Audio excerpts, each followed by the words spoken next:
ప్రభునందు ప్రియమైనటువంటి వాళ్ళారా, మన ప్రభువును రక్షకుడైనటువంటి యేసుక్రీస్తు వారి యొక్క శుభనామంలో మీ అందరికీ నా హృదయపూర్వకమైన శుభములు వందనములు తెలియజేయుచున్నాను. ఉదయకాల సమయంలో దేవుని వాక్యాన్ని ధ్యానం చేసుకుందాము. ఈరోజు వాక్య ధ్యానము కొరకు మనం తీసుకున్నటువంటి లేఖన భాగము రోమీయులకు రాసిన పత్రిక 6వ అధ్యాయము 23వ వచనం చదువుకుందాము. ఏలయనగా పాపం వలన వచ్చు జీతము మరణము, అయితే దేవుని కృపావరము మన ప్రభు అయిన క్రీస్తు యేసునందు నిత్య జీవము. అవును ప్రియులారా, పాపానికి వచ్చే జీతము మరణం. అయితే దేవుని కృప వలన మరి ఆ మరణం నుంచి ప్రభు మనల్ని తప్పించి నిత్య జీవానికి దేవుడు మనలను వారసులుగా చేశాడు. ఎవరికి మరణం, ఎవరికి పాపలు అని చూసినట్లయితే అందరూ పాపం చేసి దేవుడు అనుగ్రహించిన మహిమను పొందలేకపోతున్నారు. దీనిలో మరి ఒకరని లేదు.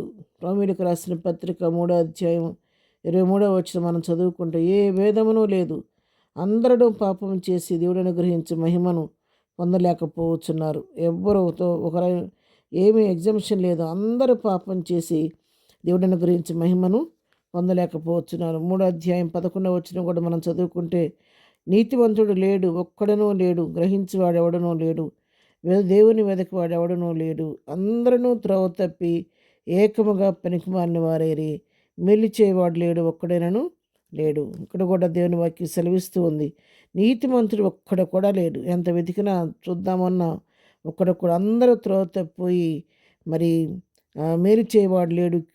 అందరూ కీడు చేసేవారే కానీ మేలు చేసేవారు ఎవరు లేరు, ఒక్కడ కూడా లేడని ఇక్కడ వాక్యం సెలవిస్తుంది. మరి దేవుని వెతికేవారు అంతకంటే లేరని కూడా ఇక్కడ దేవుని వాక్యం సెలవిస్తుంది. అయితే ఈ విధంగా ప్రతి వారు కూడా పాపంలో చిక్కుబడిపోయి మరి దేవుడిని గురించి నిత్యజీవాన్ని పొందుకోలేక నశించిపోతున్న సమయంలో నిజముగా దేవుని కృప మనను వెతుకుతూ వచ్చి దాని కృపావరం వలన రక్షించబడి నీతిమంతులుగా తీర్చబడి నిత్యజీవానికి మనం వారసులుగా అయ్యాము. రోమీయులకు రాసిన పత్రికలోనే 5వ అధ్యాయం 8-9 వచనాలు మనం చదువుకుంటే, అయితే దేవుడు మన యెడల తన ప్రేమను వెల్లడిపరుచున్నాడు. ఎట్లనగా మనం ఇంకనూ పాపులమై ఉండగానే క్రీస్తు మన కొరకు చనిపోయెను. చూసారా, మనం పాపులమై ఉండగా మనందరి పాపముల కొరకు మనందరి శిక్షను ప్రభు భరించాడు. పాపం వలన జీతము మరణమని మనం చదువుకున్నాం. ఆ మరణ శిక్షను నీవు నేను పొందకుండా మనకు బదులుగా ప్రభు ఆ మరణాన్ని అనుభవించాడు. మనందరి కొరకు ఆయన, మనం ఇంకనూ పాపమై ఉండగానే క్రీస్తు మన కొరకు చనిపోయాడు. ఆయన చనిపోవటం ద్వారా, ఆయన రక్తం ద్వారా మన పాపాలకు క్షమాపణ కలుగుతుంది ప్రియులారా. కాబట్టి 9వ వచనం, కాబట్టి ఆయన రక్తం వలన ఇప్పుడు నీతిమంతులముగా తీర్చబడి మరింత నిశ్చయముగా ఆయన ద్వారా ఉగ్రత నుండి రక్షింపబడదాము. చూసారా, ఆయన రక్తం వలన, ఆయన కార్చిన రక్తం ద్వారా మరి ఉగ్రత నుండి తప్పించబడి రక్షించబడుతున్నామని ఇక్కడ వాక్యం చక్కగా తెలియచేస్తూ ఉంది. ఏలయనగా శత్రులమై ఉండగా ఆయన కుమారుని మరణం ద్వారా మనం దేవునితో సమాధానపరచబడిన ఎడల సమాధానపరచబడిన వారమే ఆయన జీవించుట చేత నిశ్చయముగా రక్షింపబడదాము. కాబట్టి నశించిపోతున్న మనలను, పాపాంధకారంలో కొట్టుకుపోతున్న మనలను ప్రభు వెదకి రక్షించి ఆయన మనకు బదులుగా ఆయన శిక్షను అనుభవించాడు. యాకోబు రాసిన పత్రిక 1వ అధ్యాయం 15వ వచనం మనం గమనించినట్లయితే, దురాశ గర్భము ధరించి పాపమును కనగా పాపము పరిపక్వమై మరణమును కనను. పాపము అనొచ్చు జీతం మరణం. ప్రతివానికి మరణం సంప్రాప్తం అవ్వాలి.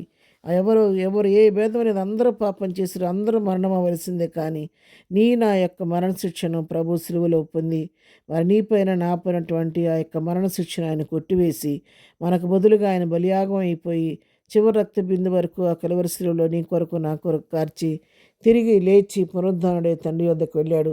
అయితే ఈ ఉదయకాల సమయంలో వాక్యం వింటున్నటువంటి మీ అందరికీ నాకు కూడా శుభవార్త ఏంటంటే, ఆ రోజున శిలువ బలియాగం చేసి పరమునకు ఎత్తబడిన దేవుడు తిరిగి ఒక దినాన్ని రాబోతున్నాడు. ఆయన ఉండే స్థలంలో నీవు నేను కూడా ఉండటానికి వాళ్ళని తీసుకొని పోవడానికి రాబోతున్నాడు. అయితే ఆయన దగ్గరికి వెళ్ళాలి, అక్కడ ఉండే స్థలంలో ఉండాలి, మనం అందరూ కలుసుకోవాలంటే ఒకటే మార్గం, ఆయనే మార్గము సత్యము జీవం. కాబట్టి యేసు తప్ప వేరే మార్గం లేదు. కాబట్టి యేసుక్రీస్తు ఒక్కడే దేవుడు. కాబట్టి ఆయన రక్షణ పొందుకొని, ఆయన ముద్రను పొందుకొని, నీటి బాప్తిసం పొంది రక్షించబడితే ప్రభువుని స్థలంలో మనం కూడా ఉంటాం ప్రియులారా. కాబట్టి ఉదయకాలం ఈ రక్షణ సువార్త మన దగ్గరికి వస్తుండగా దేవుని వాక్యానికి చోటిద్దాము, హృదయాలు తెరుద్దాము, వాక్యానికి లోబడదాము. ప్రభు నీతిని నెరవేర్చి ఆయన కుమార్తెలుగా కుమారులుగా ఆయన సొత్తుగా మార్చబడి ప్రభు రాకడ కొరకు ఆయత్తపడదాము. ప్రార్థన. ప్రేమ కలిగిన తండ్రి, పరిశుద్ధైన మా ప్రియ ప్రభా, ఉదయకాల వాక్యం మా ప్రియులందరినీ పేరు పేరుని దీవించి ఆశీర్వదించండి. రక్షణ పొందిన వారిని బట్టి మీకు వందనాలు. పొందని వారిని దయతో నీ వాక్యం ద్వారా సంధించి రక్షణ కొరకు ఆయత్తపరచండి. నిత్యజీవానికి ప్రతి వారిని వారసులుగా చేయండి. దాన్ని విడుతున్న మార్గాలన్నీ తోడుగా ఉంచండి. చేస్తున్న పనిపాట్లో నీ కాపుదల దయచేయమని, ప్రతి కీడును తప్పించండి. దినదీములతో నింపు నడిపించమని ఏసునామలో ప్రార్థించడి పొందుకొని ఉన్నాము తండ్రి. ఆమెన్. ప్రభు కృప సదాకాలము మనందరికీ తోడయుండి నడిపించునుగాక. ఆమెన్.